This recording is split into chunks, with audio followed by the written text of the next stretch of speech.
आपल्या चॅनलवरती तुमचं खूप खूप स्वागत आहे. आज मी तुमच्याबरोबर शेअर करणार आहे झणझणीत अशी शेवगा रस्सा भाजी. तीही अगदी सोप्या व झटपट पद्धतीने.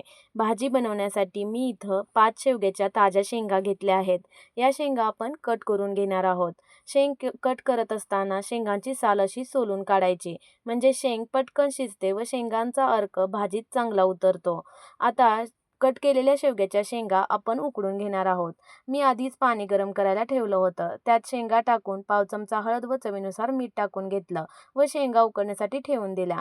शेंगा उकडतायत तोपर्यंत आपण वाटणाचीही तयारी करू. गॅसवर कढई गरम करून 2 ते 3 चमचे शेंगदाणे टाकून घेतले. शेंगदाणे चांगले खरपूस भाजून घ्यायचे आहेत.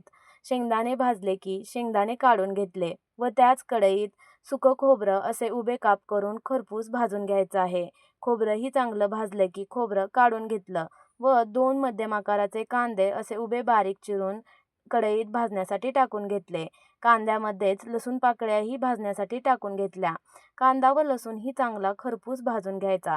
जेवढे हे जिन्नस खरपूस भाजले जातील तेवढीच भाजी टेस्टी व रुचकर बनेल. आता सर्व जिन्नस थंड करून घ्यायचे व मिक्सरच्या भांड्यात भाजलेले सर्व जिन्नस काढून घ्यायचे आहेत. आपल्या चॅनलवर तुम्ही नवीन असाल तर चॅनलला सबस्क्राईब करा व बेल आयकॉन प्रेस करा. म्हणजे तुम्हाला असेच साध्या सोप्या नवनवीन रेसिपीजचे नोटिफिकेशन्स मिळत राहतील. मी वाटणात 1 चमचा कच्चे तीळ वापरणार आहे. तीळ भाजून घेतले नाहीत कारण आपण वाटण फोडणीत परत एकदा परतणार आहोत. तीळ जास्त भाजले की कडवट होतात. आता यामध्ये भरपूर अशी कोथिंबीर घालून थोडं पाणी घालून मिक्सरला मस्त वाटण बनवून घेतलं. मी भाजीला शेंगदाणे खलबत्त्यातच ठेचून वापरते.